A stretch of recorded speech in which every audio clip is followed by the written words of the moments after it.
Dear learners, welcome to you again. আমি আগেই বলেছি, এখন আমি যে ক্লাসগুলো করাচ্ছি, বিশেষ করে এগুলো যারা এসএসসি ক্যান্ডিডেট আছো, যারা এসএসসি পরীক্ষা দিতে যাচ্ছ, তাদের জন্য প্রিপারেশনমূলক ক্লাস। ঠিক আছে? তবে চাইলে ক্লাস 8-9-এ যারা পড়ছে বা 7-এ যারা পড়ছে বা হায়ার লেভেলে যারা পড়ছে, তারাও এটা ওয়াচ করতে পারো। তার কারণ আমি যে জিনিসটা বোঝাতে যাই বা যে জিনিসটা এখানে বোর্ডে বুঝিয়ে দিই, সেখানে সঙ্গে সঙ্গে যে গ্রামারের স্ট্রাকচারগুলো আসছে, সেই গ্রামারের স্ট্রাকচার এবং রুলগুলো আমি বুঝিয়ে দিই মিনিং সহ, যাতে করে যে কোনো কেউ সহজে বুঝতে পারে। তো আমার মনে হয় কি এটা সবার জন্য বেনিফিটেড হবে। তো আজকে এখন আমি যে জিনিসটা করাতে যাচ্ছি সেটা হচ্ছে রাইট ফর্ম অফ ভার্বস, যেটা খুব ইম্পর্টেন্ট একটা জিনিস। এই ভার্ব যদি তোমাকে শুদ্ধ করতে হয়, তাহলে তোমার বিশেষ করে টেন্স খুব ভালো করে জানা থাকতে হবে। টেন্সের বিভিন্ন ফর্ম জানা থাকতে হবে। এছাড়া বিভিন্ন গ্রামাটিক্যাল স্ট্রাকচার আছে, যেখানে সাবজেক্ট ভার্ব রিলেশন আছে, সেগুলো জানতে হবে। অ্যাডভার্ব অফ টাইম জানতে হবে, যাতে করে তোমার এই রাইট ফর্ম অফ ভার্বটা করতে সহজ হয়। দেখো, আমি এখন যে জিনিসটা বোর্ডে লিখে রেখেছি সেটা একটা রাইট ফর্ম অফ ভার্ব, পুরো একটা প্যাসেজ। এটা বিগত কোন একটা পরীক্ষায় এসেছে, সেটা হচ্ছে যে কুমিল্লা বোর্ড এবং রাজশাহী বোর্ড, দুইটা বোর্ডে এটা এসেছিল। তো আমার মনে হচ্ছে কি এটা একটু ইম্পর্টেন্ট, এই ধরনের আমি ইম্পর্টেন্ট গুলো সাজেশন করে নিয়েছি এবং একটার পর একটা তোমাদের কাছে তুলে ধরছি, একদম সলিউশনটা ক্লিয়ার করে দিচ্ছি। ঠিক আছে? এখন দেখো, এই ধরনের রাইট ফর্ম অফ ভার্বের মধ্যে কিছু ক্লুজ দেয়া থাকে। এই ক্লুজ গুলোর অর্থ তোমাকে জানতে হবে, প্রথম কথা। দ্বিতীয় কথা হচ্ছে যে এই প্যাসেজটা পড়ে প্যাসেজের যে বিশেষ কথাগুলো আছে বা সার কথাগুলো আছে, সেগুলো তোমাকে ধারণা করে নিতে হবে। আর এই প্যাসেজের মধ্যে যে কিওয়ার্ড গুলো আছে, কিওয়ার্ড বলতে আমি কি বুঝাচ্ছি, বিশেষ করে অক্সিলিয়ারি ভার্ব এবং প্রিন্সিপাল ভার্ব, সেই সাথে অ্যাডভার্ব অফ টাইম, এই তিনটা জিনিস বিশেষ করে যদি তুমি আইডেন্টিফাই করতে পারো, তাহলে জিনিসটা সলভ করা তোমার জন্য অনেক ইজি হয়ে যাবে। প্রথমে প্যাসেজটা একবার ভালো করে পড়ে নেবে প্রথম থেকে শেষ পর্যন্ত। এরপর তুমি আইডেন্টিফাই করার চেষ্টা করবে যে কোথায় ক্লুজ গুলো থাকতে পারে বা কোথায় ক্লুজ আছে, সেটা কিভাবে সমাধান করবে। আমি একবার পড়ে দিচ্ছি, দেখো। অ্যাকর্ডিং টু দ্য হিস্ট্রি, ইতিহাস অনুসারে, উমেন ইন দ্য পাস্ট, অতীতে নারীরা বা মহিলারা, were dash within the four walls, অর্থাৎ চার দেওয়ালের ভিতরে বা চার দেওয়ালের মধ্যে। তাহলে এখানে একটা জিনিস তোমাকে ধারণা করতে হবে, আগেকার দিনের মহিলারা বা মহিলাদের চার দেওয়ালের ভিতরে কি করত বা কি থাকতো, তাদের অবস্থা কি ছিল। বাট অ্যাট প্রেজেন্ট, কিন্তু বর্তমানে, এখানে একটা জিনিস লক্ষ্য করো, পাস্ট এখানে আছে ওয়্যার। তাহলে তোমার এখানে ক্লুজ যেগুলো আছে সেগুলো তুমি একটু পারলে সঙ্গে সঙ্গে কি করবে, দাগ দিয়ে দিও পেন্সিল দিয়ে, যাতে করে তোমার করতে সুবিধা হয়। বাট অ্যাট প্রেজেন্ট, কিন্তু বর্তমানে, they dash no longer captive. Captive শব্দের অর্থ হচ্ছে কয়েদি থাকা বা বন্দি থাকা। To their parents and husbands house, তাদের মা বাবা অথবা স্বামীর ঘরে কি আর থাকতে চায় না, কি অবস্থায় থাকতে চায় না, বন্দি বা কয়েদি হয়ে নেই, কয়েদি হয়ে নেই, বন্দি হয়ে নেই। With the passage of time, সময়ের সাথে সাথে বা সময়ের সাথে তাল মিলিয়ে, দ্য আউটলুক অ্যান্ড অ্যাটিটিউড, তাদের বাহ্য দৃষ্টি এবং আচার আচরণ, Outlook and attitude, have been একটা ক্লুজ পেয়ে গেলাম এখানে। অ্যাজ মেন অ্যান্ড উমেন আর একটা ক্লুজ পেলাম, ড্যাশ দেমসেলফ অর্থাৎ তাদের আচার আচরণ কি হচ্ছে, তাদেরকে অর্থাৎ নারী এবং পুরুষ কি করছে তাদেরকে, টু দ্য চেঞ্জিং সোসাইটি, যে সমাজটা পরিবর্তন হতে চলেছে বা পরিবর্তন হচ্ছে প্রতিদিন, নিত্য পরিবর্তন হচ্ছে, তাদেরকে কি করছে, সমাজকে কি করছে, বাই ড্যাশ এডুকেশন। তাহলে বাই আর একটা ক্লুজ পেলাম, বাই এডুকেশন দে আর একটা ক্লুজ পেলাম, dash pilot, doctors, engineers, high officials etcetera. তার মানে তারা হচ্ছে, কি হচ্ছে, পাইলট হচ্ছে, ডক্টরস হচ্ছে, ইঞ্জিনিয়ার্স হচ্ছে, হাই অফিসিয়ালস হচ্ছে। নেক্সট, দে আর আবার একটা ক্লুজ পেলাম, they are dash hand in hand with men in worthy programmes মানে যোগ্যতামূলক কাজে, অর্থাৎ তাদের যতটুকু যোগ্যতা আছে সে অনুসারে তারা কাজে অংশগ্রহণ করছে, কাদের সাথে, পুরুষদের সাথে হাতে হাত রেখে। দে আর নাও, দে আর নাও একটা প্রেজেন্ট টেন্সের ক্লোজ পেলাম, টু অ্যাবল টু সক্ষম, ইনফিনিটিভ ভার্বও পেলাম একটা, ঠিক আছে, দেয়ার ওর্থ তাদের যোগ্যতা, they dash much to the economy of the country, দেশের অর্থনীতিতে কি করছে, মাচ ড্যাশ ধারণা করো।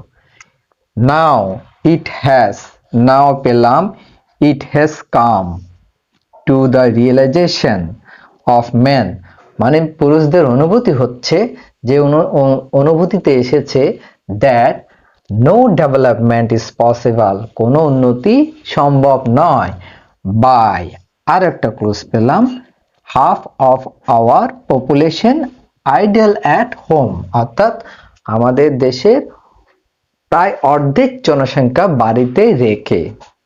ধারণা করে নিলাম কি কি হতে পারে, ঠিক আছে। তাহলে এখন আমরা চলে যাই সলিউশনে, কিভাবে করব।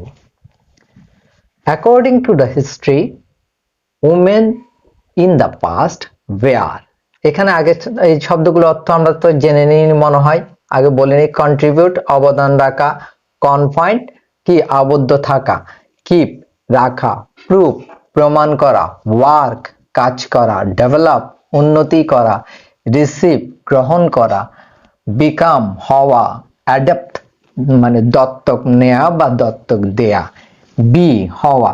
এই যে বি ভার্বের কথাটা বলেছি, আগেও আমি বলেছিলাম যখন এই বি ভার্বটা দেখবে সঙ্গে সঙ্গে একটু সতর্ক থাকবে, কারণ এই বি ভার্ব বলতে am, is, are, was, were, have, has, had, shall, will সবগুলোকে বোঝায়, এমনকি মডাল ভার্বকেও বোঝায়। সুতরাং সেন্টেন্সের অর্থ বুঝে সেটা ব্যবহার করতে হবে।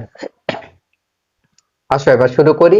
এখানে অ্যাকর্ডিং টু দ্য হিস্ট্রি, ইতিহাস অনুসারে, ওমেন ইন দ্য পাস্ট অতীতে, নারীরা, were dash the four walls, তাহলে এ নাম্বার কি হতে পারে, এ নাম্বার আমরা পেতে পারি, যেহেতু ওয়্যার বলছে তারা আবদ্ধ ছিল, তারা নিজেদেরকে আবদ্ধ করেনি, তাদেরকে আবদ্ধ করে রাখা হয়েছিল, তার মানে passive form.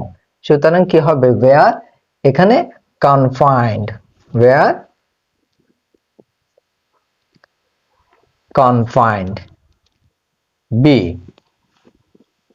within the four walls, but at present কিন্তু বর্তমানে they, তাহলে এর সাথে একটা বি ভার্ব আসবে, কি আসবে, they are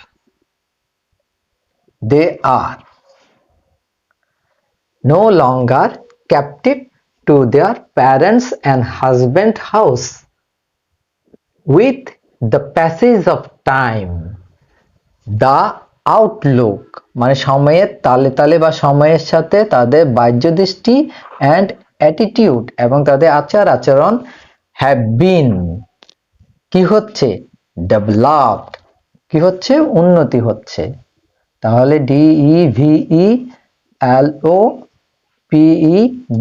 developed,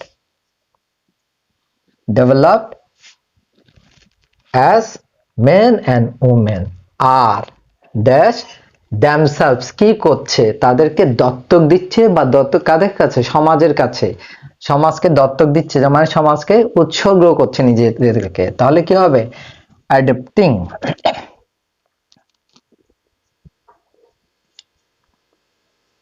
adapting E society. এবার দেখো বাই ড্যাশ এডুকেশন, তাহলে এডুকেশন কি করছে, শিক্ষা তারা গ্রহণ করছে। তাহলে আমরা জানি কি বাই প্লাস জিরান্ড একটা স্ট্রাকচার আছে, বাই প্লাস জিরান্ড হলে সেন্টেন্সটা অ্যাফার্মেটিভ হবে, উইথাউট প্লাস জিরান্ড হলে সেন্টেন্সটা নেগেটিভ হবে। এখানে দেখো সেন্টেন্সটা অ্যাফার্মেটিভে আছে বাই রিসিভিং এডুকেশন, শিক্ষা গ্রহণ করে, তাহলে এখানে কি হবে receiving, R-E-C-E-I-V-I-N-G, by receiving education কি করছে they are হচ্ছে, কি হচ্ছে পাইলট হচ্ছে, তাহলে এর পরটা কি হবে হওয়া, ইংরেজি কি হবে become, becomeটা কি হবে becoming, becoming, they are become E-F-G-H, E-F-G, becoming কি হচ্ছে pilots, doctors, engineers, high officials, etc. They are তারা এখন হ্যান্ড ইন হ্যান্ড হাতের সাথে হাত রেখে, হাতের মধ্যে হাত রেখে, হাতে হাত রেখে কি করছে কাজ করছে, ওয়ার্কিং, যেহেতু আর আছে তার মানে কি কন্টিনিউয়াস ফর্ম, প্রেজেন্ট কন্টিনিউয়াস, তাহলে ভার্বের সাথে আইএনজি যোগ হবে, are working, are working hand in hand with men in OT program, অর্থাৎ যাদের যতটুকু যোগ্যতা আছে, যেই কাজে যোগ্যতা আছে সেখানে তারা তাদেরকে নিয়োজিত করছে।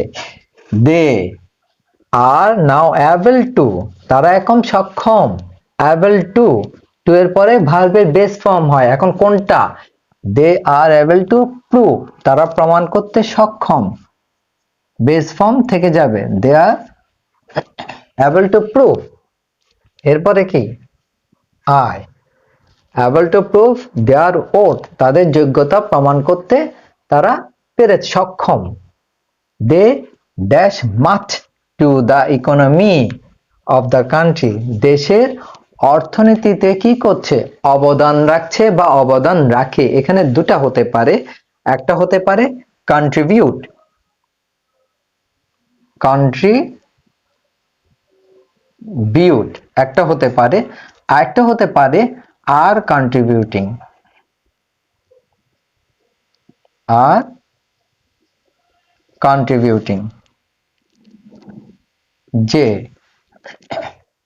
contributing much to the economy of the country.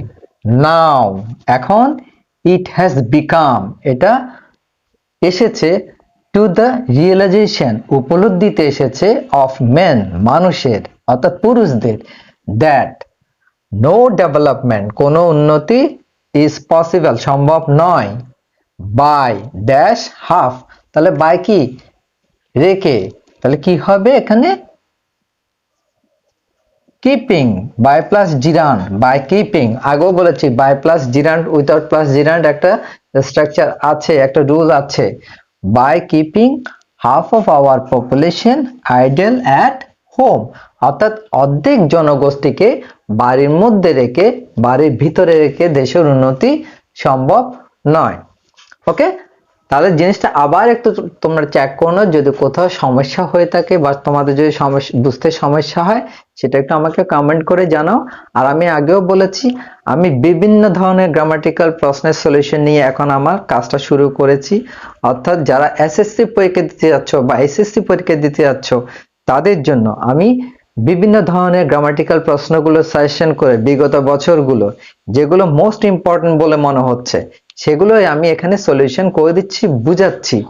অর্থাৎ দেখা যায় কি তোমরা পরীক্ষার আগে হয়তো স্পেশালি কোনো টিচারের কাছে পড়তে যাও, স্পেশালি কোনো কোচিং সেন্টারে পড়তে যাও, তো সেটা আমি চেষ্টা করছি তোমাদের সেই মানে সময়টুকু বা সেটার উপর আরেকটু কাজ করে দেখাবার জন্য, যাতে করে জিনিসটা তোমাদের কাছে একদম পুরোপুরি পারফেকশনে চলে আসে।